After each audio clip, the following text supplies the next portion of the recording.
Obviously, another trip back east. Played the arguably the hottest team in the league, one of the hottest teams in the country, and coming off the Rutgers game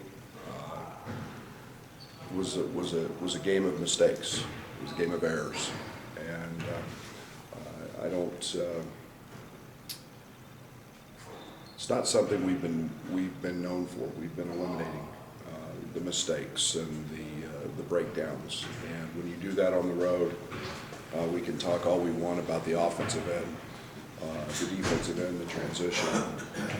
All of that was very poor. By far and away the worst execution on that end of the court we've had all year. And so that's something we've talked a great deal about. And obviously, I don't care who you are, you miss your alpha, you miss your leader, your guy. I don't care what team you are, and you go on the road and you play a top half team in this league, you're going to lose. And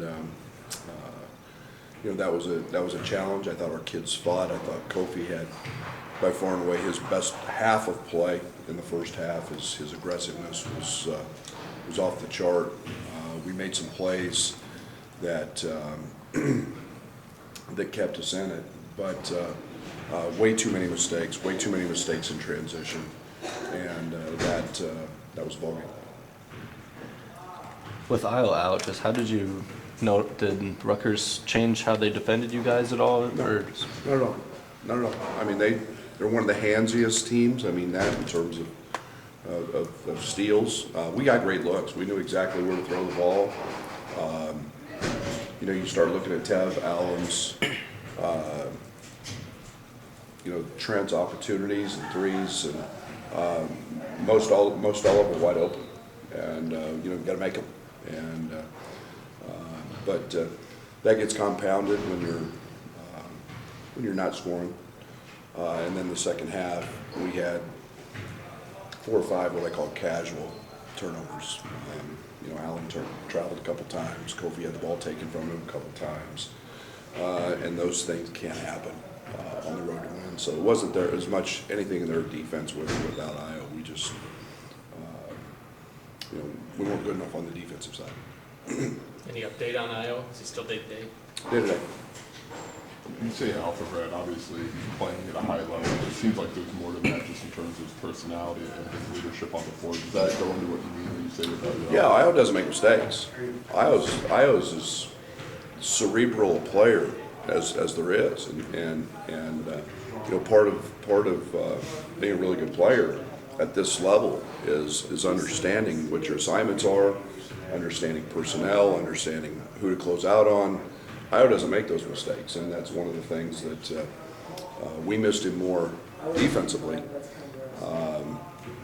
in terms of his intangibles than we did, on the other end. We miss him offensively. We miss the easy baskets he gets in transition, but and then he sprays it and makes guys better. So,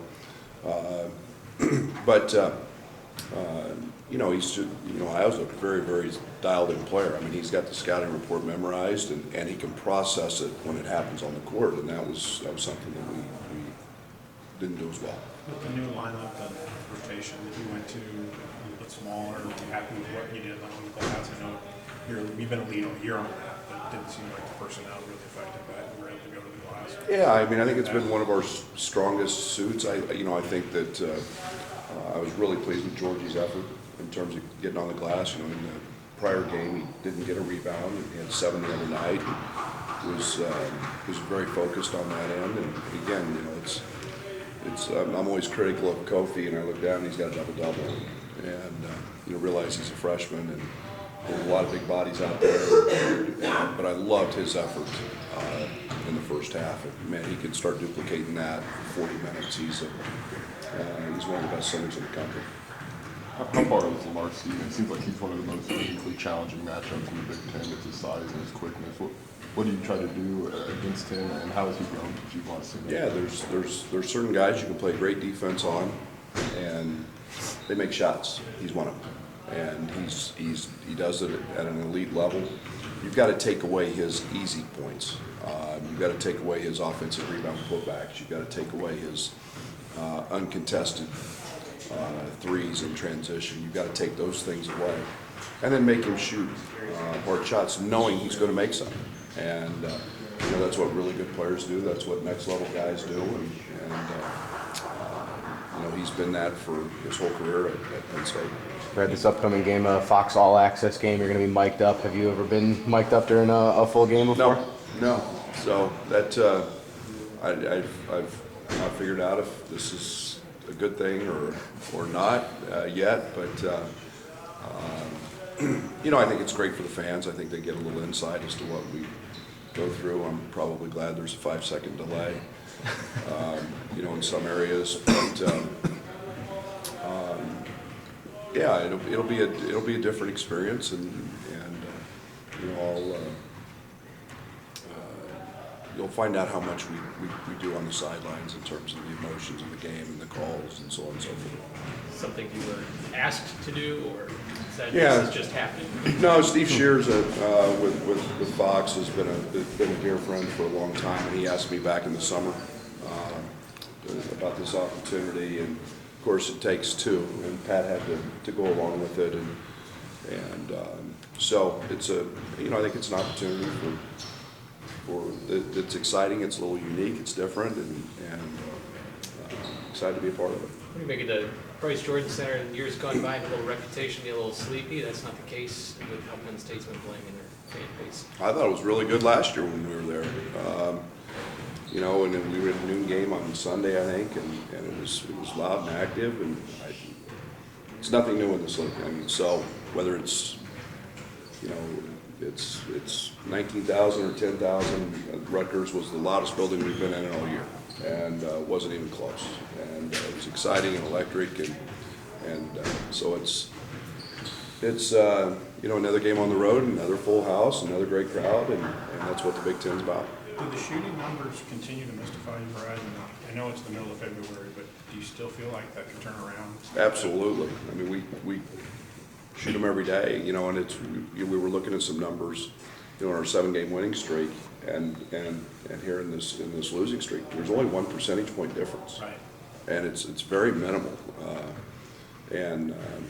But you know, I'm miffed every time Trent has a bad shooting night, because we see those days in practice, very, very common, that he doesn't miss. And you know, I don't know what's causing them. We shoot a lot of balls, and you know, we got out of it a little bit over break when we were getting in here shooting thousands and thousands of shots every day. But yeah, we're a good shooting team. I still believe that. Is that maybe a testament to just how competitive this league is, that it's just 1% difference between winning and losing, really? Well, I don't think there's any question about that, and you know, I think, you know, it's easy to want to magnify and look at offense and say offense is to blame for this or that. There's a lot of ways to score. That's why I never worry about losing a leading scorer. Finding points is easy. It's not hard. Getting guys to communicate and getting guys to guard and do what they're supposed to do mistake-free on the defensive end, that's the challenge. And you know, where our decline has been on that end, and too many mistakes. And in that winning streak, I mean, we wouldn't make 5 mistakes a game. We had 5 mistakes in the first 5 trips at Rutgers, and that can't happen. So Andre Curbelo was at the Rutgers game. What do you see from him as a point guard, and how does he compare just to other guys? We're gonna start talking about Dre already. Dre's different, man. He's different. He's got so much worldly experience. He's might be one of the best leaders I've ever seen. He doesn't think about anything but basketball. You know, being back in the locker room after the game and talking to him, and his vision and what he saw was incredible. He elevates players. You know, I'd actually been in New York recruiting and watched him the night before. You know, almost has a triple-double. And it wasn't a night that he shot the ball particularly well, but he figures out how to affect a game. And you know, earlier in the week they had played Sierra Canyon, and he was the most dominant player on the court, and scored and did what he had to do. So he's got a maturity about him, a leadership. His IQ maybe as high as anybody I've ever coached. I haven't had him in a practice yet, but I smile when I watch him. I know that. Besides the poor shooting, just what'd you think of the way Ted played in some pretty extended minutes on Rutgers? You know, it was the first time he's had extended minutes. You know, I think there were some positive plays.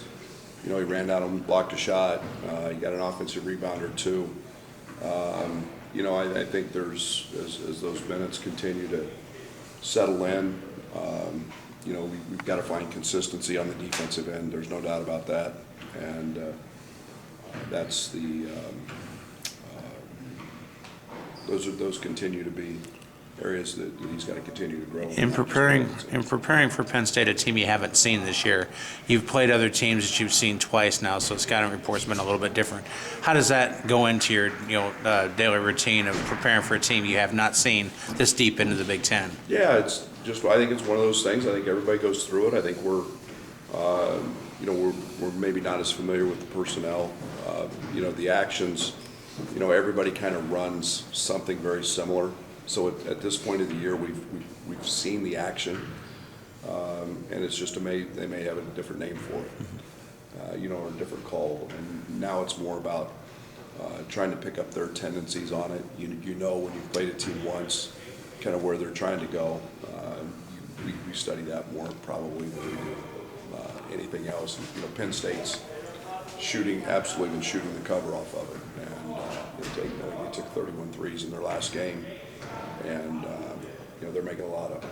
And that's how they beat Michigan State. And they've been without Myron Jones for the last 3 games, and you know, he made 5 in that game. So this is a team that's shooting at a very, very high clip right now. How has Ted looked in there and what we don't get to see? You talked to him before about the level of trust just continuing to go up and up with stuff we don't see. It's earned. It's earned. I don't care who you are. You've got to earn the right to be on the court, and there's a lot that goes into that. And you know, he's keeps working his tail off, and that's growing, and he gets better every day. If he wasn't, I wouldn't play him. So his work ethic has been very, very consistent. He continues to get better, and now that you get long stints in games, you've got to be consistent. So, but I've been pleased with what he's been doing. Much better game for Georgie Saturday versus Tuesday. Was there a mental reset component for him to bring him off the bench a little bit, a different look, allow him to settle in? Or yeah, that's what the intent was to you know, maybe not, you know, be emotionally a little flatter, if that can be the case in this case, to start a game, let him see it, let him get a little feel for it and flow, and he liked that. Now, that doesn't mean he's not going to go back in the starting lineup, or you know, we'll continue to monitor that and visit with him about that. But I loved his effort. I thought he was a tremendous positive on Saturday. I thought it was, you know, we got to get more shots, and you know, his jump hook was followed, and we've got to continue to find ways to get him the ball down there. Talking about Jacob and Austin, what's it just been like having those two on the scout team, and what have the flashes kind of looked like of what they can be bringing to the team next year? Well, there's a lot of days they kick our butt, you know, and they've both had moments where they've been major problems when they were in the scout team, and they've done a great job in that area. You know, I've said this, you know, Jacob playing in a system at Holy Cross where passing and cutting is so important. You see that, you know, and how that fits us. And he's an elite cutter. He's really worked hard at becoming a consistent shooter from the perimeter. We know Hutch is an elite shooter. You know, kidding the other day, Hutch now has a tricep, and what he's done in Fletch and the weight he's added, and he's so doggone athletic. You know, we get a great read from him every day, not just offensively, where he does some great things, but defensively, his length, and gives us a great read trying to guard Ayo, trying to guard our guards at 6'6", 6'7", with that kind of length and athleticism, and you know, those guys have been phenomenal, and to this point have been working extremely hard and with Fletch and gaining weight and gaining strength, and that's what those guys needed this year. Like you mentioned, Penn State's been shooting the three really well. When it comes to defending that, do you want to limit them in maybe their number of threes, or would you rather just like maybe is the approach more just closing out a lot? Because I know you limited Purdue a lot on the road. Well, I think, everybody's system is a little bit different. Let's not forget that Mike Watkins 2 years ago was Defensive Player of the Year in a force, and Stevens is a very good option as well. So they've got a great inside-outside threat, but we've just got to be sound in our assignments, and when we've been really solid on the defensive end, it hasn't mattered what we've done on the offensive end. We found ways to win, and we've got to get back to that killer aggressive mentality and play mistake free. Guys at this level are going to make some shots, but they're shooting a lot of them and they're making a lot of them. And that's something we've got to be better at.